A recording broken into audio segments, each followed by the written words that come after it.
Série Apocalipse, Revelando Esperança. Estudo 21. O mistério de Babilônia, a grande meretriz. Parte 2.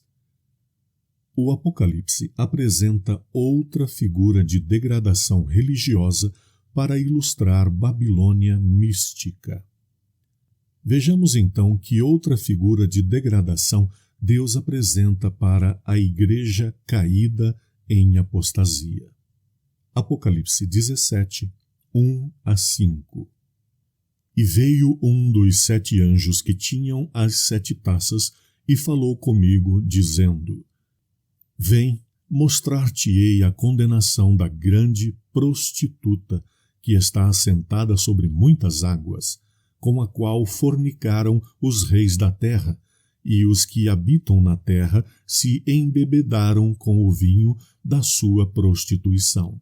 E levou-me em espírito a um deserto, e vi uma mulher assentada sobre uma besta de cor de escarlata, que estava cheia de nomes de blasfêmia e tinha 7 cabeças e 10 chifres. E a mulher estava vestida de púrpura e de escarlata, e adornada com ouro, e pedras preciosas e pérolas, e tinha na sua mão um cálice de ouro cheio das abominações e da imundícia da sua fornicação. E na sua testa estava escrito o nome Mistério, a Grande Babilônia, a mãe das prostituições e abominações da terra. Conforme vimos, entra em cena então uma grande prostituta, uma mulher montada em uma besta escarlate, cheia de nomes de blasfêmias, com 7 cabeças e 10 chifres. Na sua fronte achava-se escrito um nome Mistério, a Grande Babilônia, a mãe das prostituições. Assim como em Apocalipse 12, uma mulher pura é símbolo adequado da igreja fiel, aqui aparece uma meretriz como símbolo de uma igreja que se prostituiu, que teve uma queda doutrinária. A Bíblia de Jerusalém comenta que a prostituição é o símbolo da idolatria. Um antecedente bíblico ajuda a entender este ponto de vista. Encontramo-lo em Ezequiel 16,15. Confiaste na tua formosura e te entregaste à lascívia, graças à tua fama, e te ofereceste a todo o que passava para seres dele. Outro exemplo: com seus ídolos adulteraram, ainda isto me fizeram, profanaram os meus sábados. Ezequiel 23, 37 e 38. Pois bem, o Apocalipse revela ainda onde esta igreja caída em apostasia teria a sua sede. Podemos conferir isto em Apocalipse 17, versos 3, 4, 7, 9 e 15. Dali extraímos o seguinte: a mulher montada numa besta que tinha 7 cabeças e 10 chifres. A própria passagem explica que as 7 cabeças são 7 montes nos quais a mulher está assentada. As águas que viste, onde a meretriz está assentada, são povos, multidões, nações e línguas.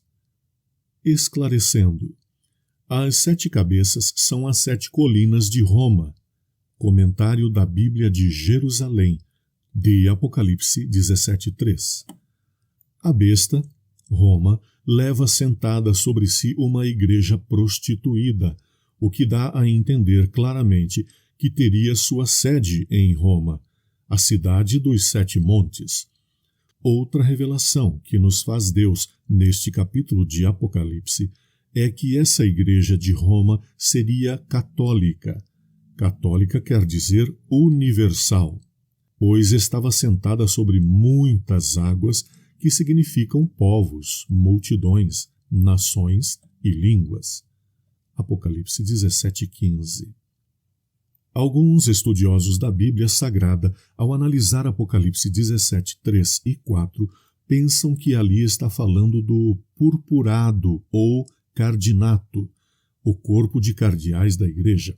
Ao descobrir suas vestes, achava-se a mulher vestida de púrpura e escarlata, adornada de ouro, de pedras preciosas e de pérolas, tendo na mão um cálice de ouro cheio de abominações. A palavra de Deus em Apocalipse apresenta ainda o seguinte: do ponto de vista de Deus, haveria uma influência religiosa muito negativa que exerceria esta Igreja de Roma sobre a humanidade. Apocalipse 17, verso 2 e verso 4, e Apocalipse 18, versos 2 a 4. Dali extraímos o seguinte: e com o fruto de sua devassidão foi que se enriqueceram os que habitam na terra. E também extraímos o seguinte: pois todas as nações têm bebido do vinho do furor da sua prostituição. A igreja caída em apostasia serve às nações o vinho do cálice de suas doutrinas adúlteras. Com elas, tem embriagado os crentes, os quais não percebem os erros mencionados. Vejamos alguns poucos dos muitos exemplos que lamentavelmente existem. Contrastaremos a doutrina pura com a adulterada para facilitar a compreensão. Primeiro contraste. A doutrina pura. A Bíblia é a palavra de Deus e é regra de fé e de doutrina. 2 Timóteo 3, 15 a 17, 2 Pedro 1, 19. O vinho adulterado, a tradição da igreja, a tradição de homens. Marcos 7, 6 a 13, Gálatas 1, 6 a 9, Apocalipse 22, 18 e 19. Segundo contraste, a doutrina pura. Cristo é o único e suficiente Salvador. Atos 4, 10 a 12. Cristo é o único suficiente mediador. 1 Timóteo 2, 5, João 14, 6. O vinho adulterado. A mediação de outras pessoas entre o pecador e Deus. Por exemplo, Virgem Maria e os santos da Igreja. Terceiro contraste. A doutrina pura. Somos salvos pela graça, Efésios 2, 8 e 9, e justificados pela fé gratuitamente, Romanos 3, 24. O vinho adulterado, as penitências e as obras meritórias. Quarto contraste. A doutrina pura. A fé não anula a lei, Romanos 3,31, mas descreve a conduta ética cristã que vive aquele que foi perdoado e justificado pela fé na graça. João 8, 3 a 11, 1 João 3, 4, Efésios 4, 28, 1 João 2, 3 a 5. O crente guarda a lei como fruto da nova vida em Cristo, como expressão de amor a Cristo, João 14, 15. A lei não foi mudada por Jesus e ele não autorizou mudança nenhuma. Mateus 5, 17 e 18. Por isso, o crente guarda os mandamentos, Apocalipse 14, 12. Neste quarto contraste, do outro lado, o vinho adulterado, o ensinamento de que se pode mudar a lei de Deus ou alterá-la conforme a própria vontade da Igreja e de sua liderança. Quinto contraste. A doutrina pura. O segundo mandamento da Santa Lei de Deus proíbe adorar ou venerar ou render culto a imagens.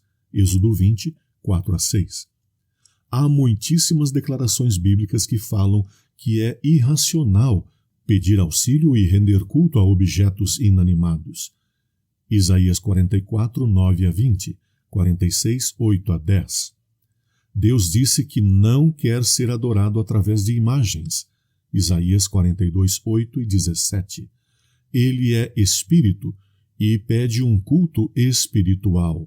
João 4, 23 e 24. Neste quinto contraste, do outro lado, o vinho adulterado. Fazer imagens, acender velas perante imagens, pedir-lhes alguma graça, fazer promessas, orar ajoelhado diante de imagens, etc. Sexto contraste. A doutrina pura. O quarto mandamento ensina a observar o Santo Sábado. Êxodo 20, 8 a 11. Nosso Senhor Jesus guardou o sábado. Lucas 4,16. A bem-aventurada Virgem Maria e outras piedosas mulheres o guardaram também. Lucas 23, 54 a 56. Jesus disse que não se pode mudar a lei. Mateus 5, 17 e 18. O anticristo mudaria a lei. Daniel 7, 25. Mas os fiéis guardariam os mandamentos de Deus. Apocalipse 14, 12. Por isso, no novo céu e na nova terra, seguir-se-á guardando o sábado. Isaías 66, 22 e 23. Neste quinto contraste, do outro lado, o vinho adulterado. Deixaram de guardar o sábado e ensinam a guardar o domingo. Tiago 2,10, Lucas 6,46. Último contraste. A doutrina pura. Os mortos estão dormindo. João 11, 1 a 14. Inconscientes. Eclesiastes 9, 5 e 6. Até a ressurreição. João 5, 28 e 29. Quando receberão a vida eterna. 1 Coríntios 15, 20 a 23. Não há outra oportunidade depois da morte. Hebreus 9, 27. Nem pode alguém ser salvo por méritos de outra pessoa que está fazendo penitências por ela. Romanos 14, 12. Neste último contraste, do outro lado, o vinho adulterado.